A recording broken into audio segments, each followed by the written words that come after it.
Hello everybody, thank you for joining me. This is going to be another route update for NS Detroit District, the NS Detroit District in Trainz 2019. I'm just going to kind of quickly skim over Detroit, and then we're going to go to Oakwood Yard. And at Oakwood Yard, we're going to take a westbound train over the line to Montpelier. That way I can kind of show you where my upgrades or my updates have been, and also just kind of, it helps to run a train just to kind of smooth out, see where some of the problems are, and especially with the thing that I'm working on right now, which we'll talk about a little bit more later, but making sure that the signals are displaying their proper aspects and all that, making sure that like trees aren't too close to the tracks, and just to see if like any switches are not if there's like a switch that's not at a junction or something like that. If you watch my video from February, a lot of this isn't new. This is just it's kind of been the same since I left off, but this is all new. You guys have not seen this yet. I've started to fill in a lot of the blank spaces in the western part of Detroit, like on the west side of the Rouge River. So I've got a lot of updates there, grass, trees, the oil refinery, which is located here, and started to kind of lay stuff out. So over here at the tri-level dock, we've got the tri-level ramp, whatever you want to call it. We've got some brand new F-150s that were just assembled at the Ford Rouge plant in Detroit. Now they're trucked over to this lot, and then eventually will be loaded onto a auto rack to ship out west, or wherever. I assume out west, but I mean. And then over here we've got the Triple Crown facility. I've done a little work here. I haven't really done a lot of work to Oakwood Yard itself, but I have done a lot of work on the outside, including the Triple Crown road railer yard, where the road railer trains are assembled and disassembled. There isn't a whole lot to it. It's mainly just truck trailers, and I've got to download some bogies to lay out to kind of add to the scenery, because I mean with road railers you're going to see a lot of wheel sets laying around. Okay, so let's head on over to the train that we're going to take here.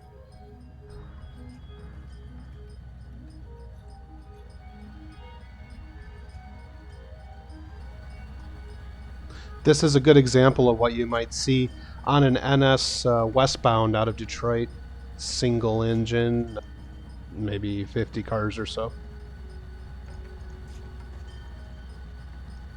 This is a jointed rail -9. I downloaded it. It was a great investment, especially if you're an NS fan and you're using trains. I mean, NS-9s are in abundance, so you'd get a lot of use out of it. And we'll take a look at that cab while we're at it. Prototypical cab for an NS-9 has got the control stand in there. We'll see a lot more of that. Let's get them switches lined up, and then as soon as we do that, we can get this train rolling out of Detroit, and we can head west to Montpelier.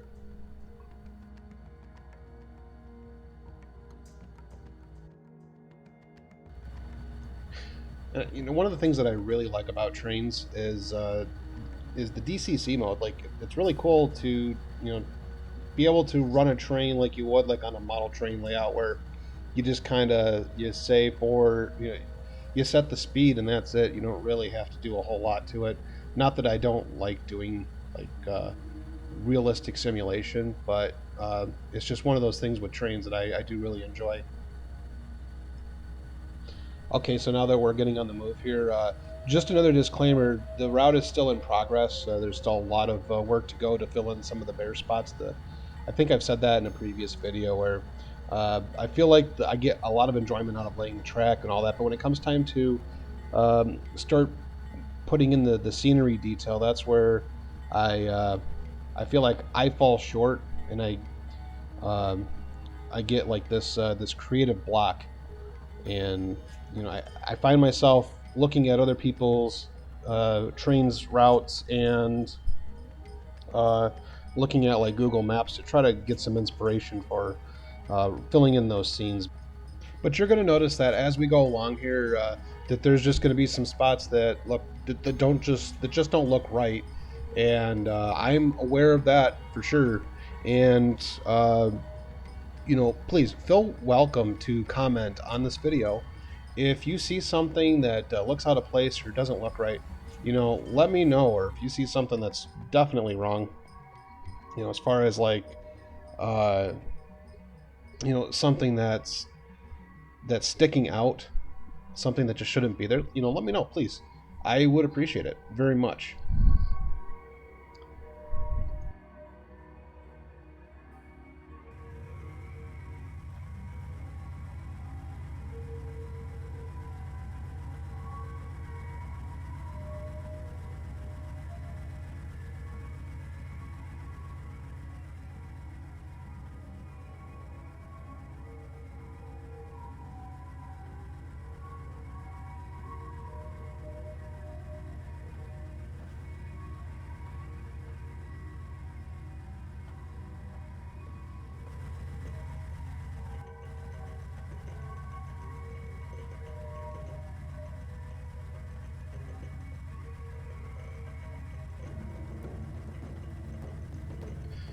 Coming up to the old DT&I junction, they call it Oakwood Junction, and it looks like right here, this piece of track that connects between the switch and the main line. I'm gonna have to go back, and it almost looks like it was straight tooled by mistake, so I'll have to go back and try to smooth that out so that it's not so rigid as it looks right now. Got an approach signal coming out of the yard. Oh, it just upgraded it clear. Cool. And we're gonna start moving on out and heading west to Montpelier. So this next portion right here between Oakwood Junction and then on to like the airport is going to be very sparsely sceneried. So far, I kind of skipped over it, and I'm going to go back. I wasn't really sure how I was going to fill in all the scenes through there. There's a lot of houses, a lot of commercial buildings to fill in there. And then also another thing I've been looking into is like right off to the left side, that is where I would really like to put the Uniroyal tire, because if you're familiar with Detroit, there is this giant tire right alongside I-94 at this location in real life. It used to be like a Ferris wheel. That's the size of how this tire is. And it's just like a giant tire that's kind of a landmark for Detroit. And I really want to find that, like, something that I've been looking into right now is like going to like CG Trader or something to see if I could find either someone who could make that, or just in general, buildings that you can't find, or things, objects, scenery objects that you can't find in the download station of Trainz. This is, how do I put this? This is like one of those things that you can go out and you can actually buy 3D models. It's just I don't really know if I have the technical skills to convert that 3D model into a object that Trainz would recognize. So there's still a lot of work for me to do on that end, but the way I picture myself in the future is building Trainz routes with some professionalism to it, where I'm using my own scenery items. And I know that's kind of a stretch, but that is kind of the direction I'd like to go in. And I'd love to be able to continue to show that on YouTube here to anybody who is willing to watch. We're passing just like a typical commercial area with like a Walmart and fast food restaurants and strip malls. That's something that you'd see is kind of common in this particular area. And then a lot of bare scenery. Then I'm going to skip ahead now to the Metro Airport. Again, not a lot of progress has been made here since the last video, but this is one of those spots that I kind of want to give a lot of attention to, because it's, to me, I feel important for the Detroit district. If you're going to model it, it goes by the airport. It's just one of those things. especially with those like Northwest Airlines planes in the background there. And I know that says Air Canada. I'd love to find a Northwest Airlines hangar, but I'll probably have to find a generic looking airport hangar in the future to replace that with. So as of right now, it's just kind of a place marker. Then, as we continue to go along here, another cool thing with trains, when you're in the cab of the locomotive, it does sway back and forth just like it should in real life, and you can kind of see that here. That plus the shadows is it just um, it's a major upgrade in Trainz 2019 compared to older versions. The long siding to the left here, that was it served it was there to serve some industries. It was an interchange. At one point, I think this was a yard for Romulus, and then a lot of what it was used for into the late 90s was just to store cars, mainly auto racks, but just any type of car NS would want to store here. So that's going to be something that I try to simulate on the Detroit district. As you can see, like on either side of the tracks, it slopes downwards. This is something that I intend to do for most of the route to just kind of add that extra level of detail, because you were probably noticing as we were leaving Detroit, it was flat, just flat with track on top of just a flat board, and I want to get away from that as much as I can by adding hills, because even in the flattest environment, you're still going to have some hills here and there. But the like the grading around tracks and whatnot, you're going to see that grading there.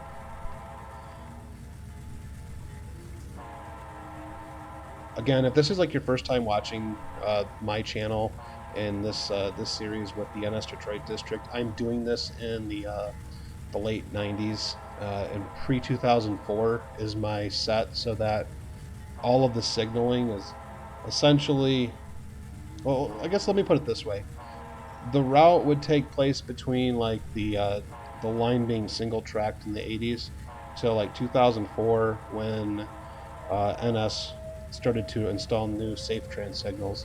So you're getting that period of time where there was still the old Wabash searchlight signals and some of the newer NS style signals that came along after that. But like on the section that we're riding on right now, this would have been a directional running only. So you'd only have trains running in a single direction on like the track that we're on right now. You'd only have westbound trains on that track, and then the track to the left would only have the eastbound trains. Right now we're passing French Landing,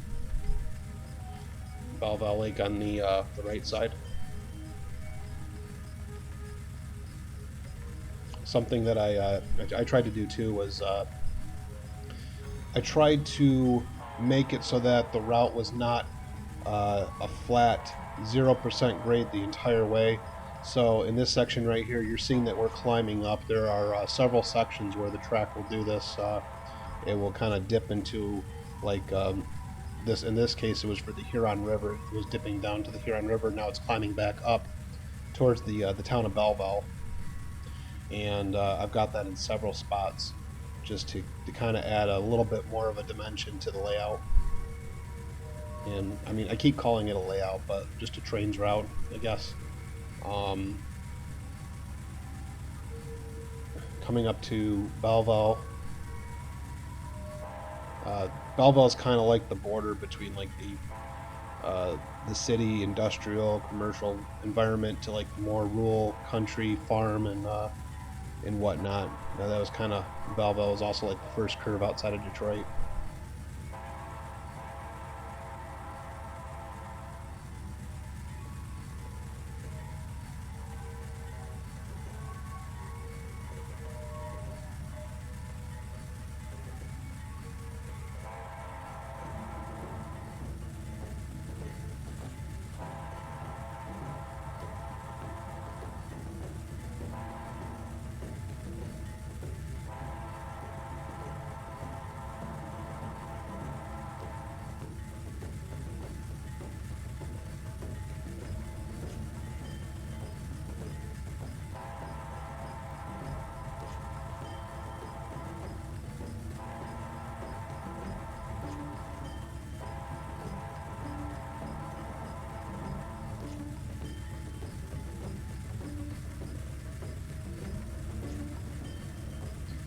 we've got just kind of this long sweeping curve right here on as we head out of town, out of Belleville, going towards Milan now.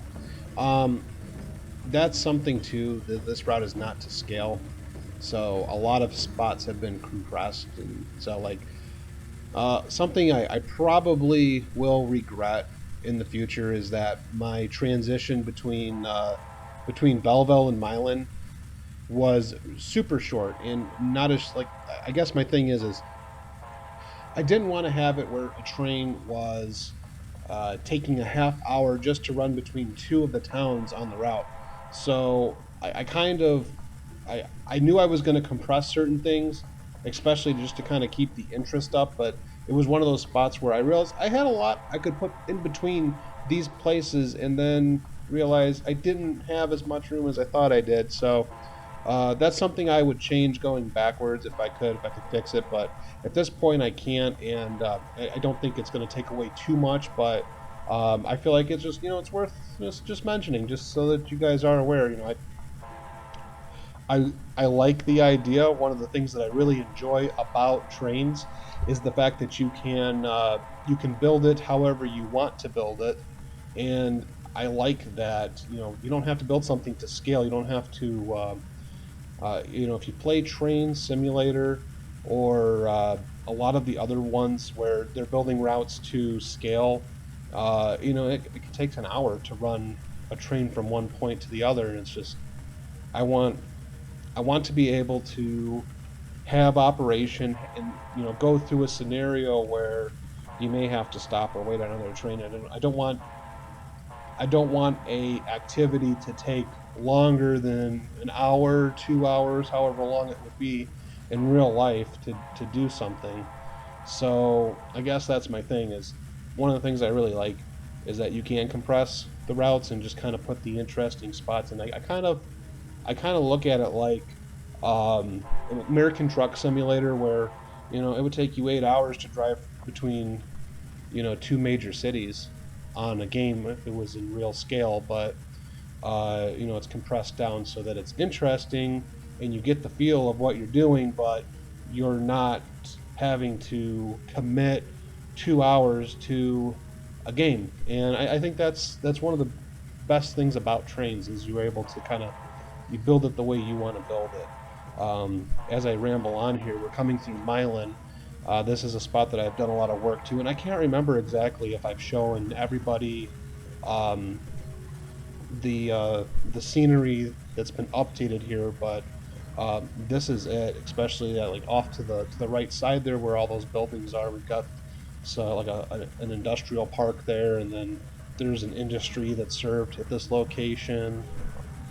But circling back to what I was saying, I want people to be able to enjoy and have fun with the route if they download it and they play on it, and that's why I compressed it. That's why I scaled it down, and I will probably continue to do that on routes because I don't see a whole lot of gain to doing it to scale, and that's the thing. If you like routes that are to scale, and you do want to put in, maybe an hour or two running a train from point A to point B, and that's great. There's plenty of options available within trains and outside of trains, and like Train Simulator and whatnot. So this route might not be for you if that's the case, but I'm trying to make it so that you can enjoy it. Here's a good spot right here, a great example of how we're climbing up a grade. As I said before, I've kind of made a couple spots where you're gonna dip up and down, and just like you would. I mean, even in flat countryside, you're still gonna have some hills here and there.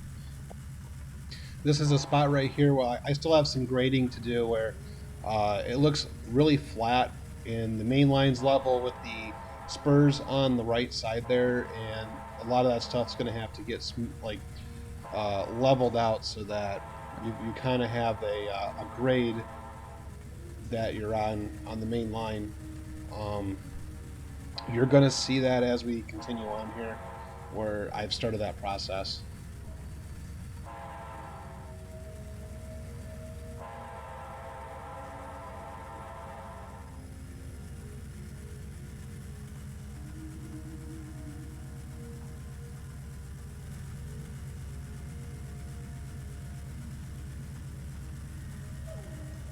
I've been using Google Maps a lot to just kind of get an idea of how the tree lines and how farm fields are laid out. And you'll see that there's a pattern with a lot of it where you'll have a field of crops and then you'll have a tree line almost, I think it's like a windbreak, is my guess.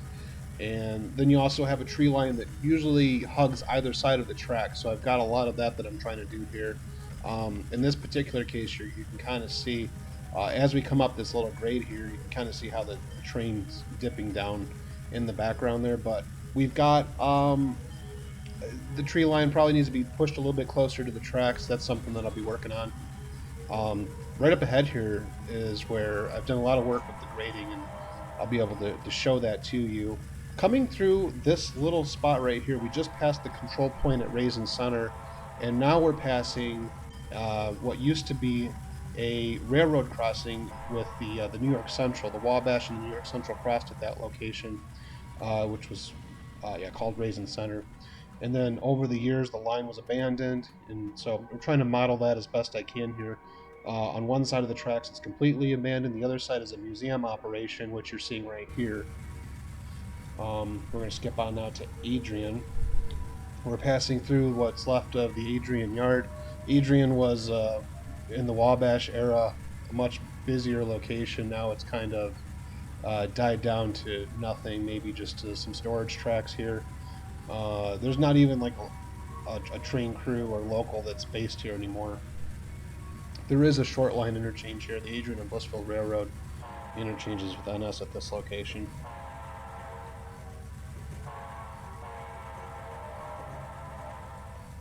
So this is another area where in the previous video was just a bare spot. So now we've got buildings, we've got some trees and scenery that's been added here. We've got the diamond crossing of the A and B, but then down the line just a little ways here is going to be the connection where they actually do their interchange at a location called Page. Been working on putting crossings into, getting those TRC crossings installed and then programmed so that they work.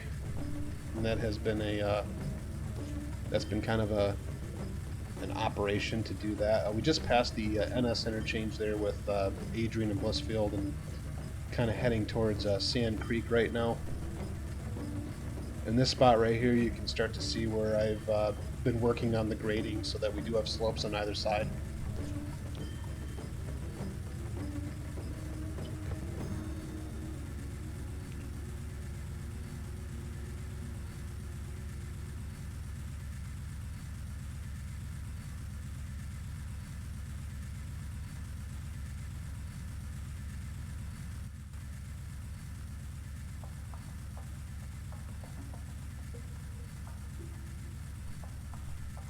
Here is the conductor's view of this jointed rail -9. Again, I think I said in a previous video, if you do NS in trains, this is a great investment because -9s are everywhere on NS. Coming up to stand now, something that I've been working on, making sure that the signals are displaying their proper aspects. In some of the videos, you might have noticed that the signals weren't displaying. Like if it was a diverging route, it was showing a straight route on the signal, and so I've been working on that. I've got a few of them done now. I'm going to each signal slowly but surely.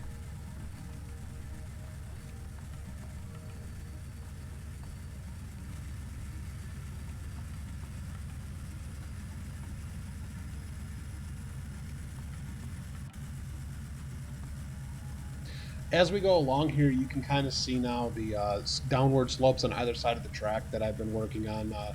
Eventually, that'll be the entire route where I can. Some places it's kind of hard to do that, but it really adds to it. And you don't know it until you actually, you go along and you put the almost just like a dip on either side of the tracks. You don't have to raise the track level up much. But as long as you go alongside and kind of put a ditch on either side, it really does add to it. Like right here is a great spot. You can kind of see how that turns out. And don't mind the signals, I don't have those programmed just yet.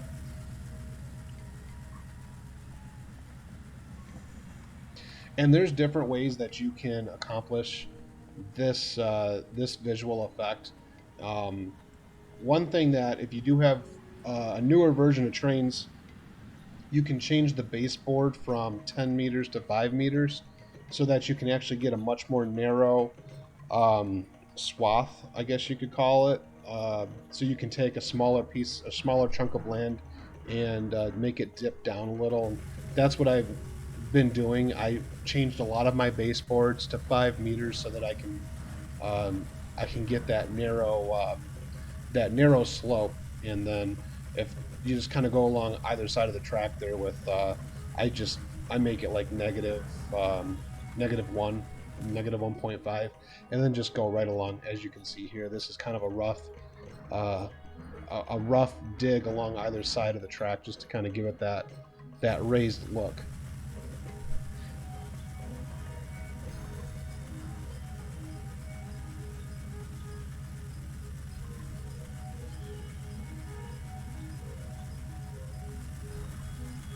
Crossing a river right here. This is just a little interesting scene that I found on Google Maps, and I wanted to include it on the route. But this is like around the Morenci area, and I thought it was cool, so I wanted to add it in here. But I think maybe the river's a little bit larger than what it would look like in real life. So I've got a little work to do there to kind of just size it up.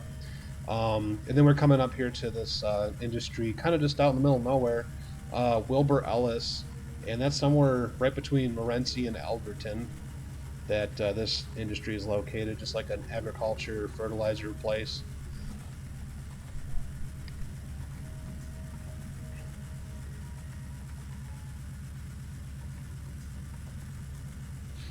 I find to deal with having like a creative block when it comes to Trainz is sometimes you just kind of have to lay stuff out, go back later and fine tune it. And that's what I've been doing here. I've got some houses laid out to where I think I might want to have them, and I'll go back later on and I'll just kind of start adding more scenery and kind of getting the details worked out. But just kind of having a rough idea, even just something as simple as laying out some trees will help. I talked about this in a previous video, this lumber facility, which is now a Menards distribution center. In fact, I think it's new construction, but I do know that on us, this was a very important customer for the railroad, um, at least a few years ago. And again, like I said, I don't think that this was a facility that was here during the pre-2004 era, but I wanted to include it because I find it to be a very interesting location. And then I also just kind of find the Menards distribution center funny because when I worked for a particular railroad, and uh, we would be bypassed by NS in order for NS to service Menards, we would not receive our interchange for days on end because of that. So, like I said, that's kind of how I know that it was an important customer, and just something I really felt like I needed to include. Looks like that signal just popped up as a green, so we're getting close to Montpelier now. This is mode. I specifically found like a concrete hut, like a signal relay box, for that location, because in real life there's like a concrete stone signal hut there. So yeah, now we've got that. So then coming into Montpelier, this is the far west end of the route, and this is kind of a yard to support local industries. Not really much of a it's not a yard that NS is building big trains in and out of, but it does service like an interchange for a short line and whatnot. I've got some houses laid out. This is one of those spots where I've just kind of laid out some scenery objects, and now I'm working on getting the kind of fine tuning it and putting some details in. So you wouldn't know, but just adding some clusters of trees, some houses, roads, it really adds to the scenery. And once you just, even if you lay it down kind of arbitrarily, you come back later on, it kind of helps you get an idea of what the area is going to look like.